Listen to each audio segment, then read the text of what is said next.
Welcome to The Explainer. We're diving into a question today that causes a ton of anxiety for so many people. And it's this: are you working yourself into the ground for absolutely no reason?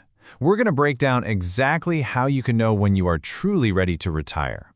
So, here's how we're going to do it. First, we'll tackle that big question everyone's asking. Then, we'll actually build your financial readiness map. After that, we'll tune into the emotional signals, see how this all came together for a teacher named Margaret, and then finally, show you how to start charting your very own path forward. Okay, let's get right into it. There's a question that thousands of Australians are wrestling with every single day. And it all boils down to this one simple fear. What if I stop working and there just isn't enough money to live on? And here it is, the big one. Are you working longer based on a feeling, on a fear, instead of on the actual facts? That uncertainty can create enormous stress, but it is a feeling you absolutely do not have to live with. We're going to replace that fear with a clear, simple framework. This quote? Wow. It just gets right to the heart of the whole thing.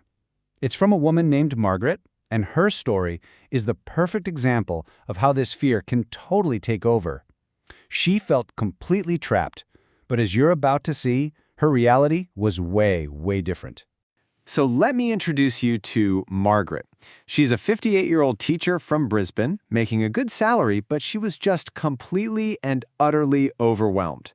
She was convinced, absolutely certain, that she had no choice but to grind it out full-time until she hit 67 just to be able to survive in retirement. Okay, so to really get how Margaret, and probably a lot of you, can feel so trapped, we need to build the first part of our framework. Let's call it the financial readiness map. This is where we put the fear aside and just focus on the cold, hard facts, the numbers and the rules. Because here's the absolute key to all of this. Real retirement readiness isn't just one number in your bank account. Nope. It's a balance between two crucial things. You've got the map, that's your objective financial position, and then you've got the compass, that's your subjective emotional state. Let's start by drawing that map. All right, first things first, you have to understand that there are two really critical ages in the Australian system, and they are not the same thing. Your preservation age, which is currently 60, is the earliest you can get your hands on your own super if you stop working. But the age pension age, that's currently 67, and that's when you might be eligible for support from the government. Two different things. So, this timeline really shows how your options open up over time. At age 60, you can tap into your super if you retire for good. But look, there's a really key change at 65. You can get unrestricted access to that super even if you decide to keep working. Then, finally, at 67, the age pension can enter the picture as part of your income mix. Think of your retirement funding like a structure built on these three pillars. You've got the age pension, which is basically a government safety net. Then there's your superannuation. For most of us, that's the main engine. And finally, you've got any personal savings or other investments, and that's what gives you that extra bit of flexibility and peace of mind. So, the million-dollar question: how much is enough? What's great about these figures is they turn that vague fear into a real target. So the Association of Superannuation Funds of Australia says a modest lifestyle is about 31 grand a year for a single homeowner. But comfortable, and that's the one that includes things like travel, hobbies, eating out, that's closer to 51,000.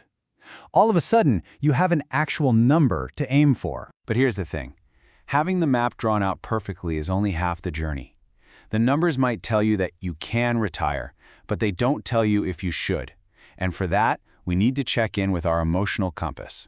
Let's just start with this question right here. It really cuts to the chase, doesn't it? If your job has gone from being something that gives you satisfaction to just being a means to an end, well, that's a pretty powerful signal that something needs to change. Your emotional compass sends out some really clear signals. Now, this isn't a complete list, but it's a great way to check in with yourself. Is that work stress bleeding into your personal life? Does it feel like you're just going through the motions, even if you look successful on paper? Are there big dreams you keep pushing off? If you find yourself nodding along to these, your compass is definitely trying to tell you something important. And the signals aren't always negative, right? It might actually be a positive feeling, like a sense of completion, that you've done what you set out to do. Or maybe just the thought of not working brings this huge wave of relief. Burnout, fatigue, that feeling of just being done. These are all totally valid, critical pieces of data for your compass. All right, now that we have the map and we have the compass, let's circle back to Margaret's story. Because this is where we see what happens when you finally put them together. It's where she has her big aha moment. So let's just remember where she was at the beginning. She was stressed out, totally overwhelmed, and felt completely trapped.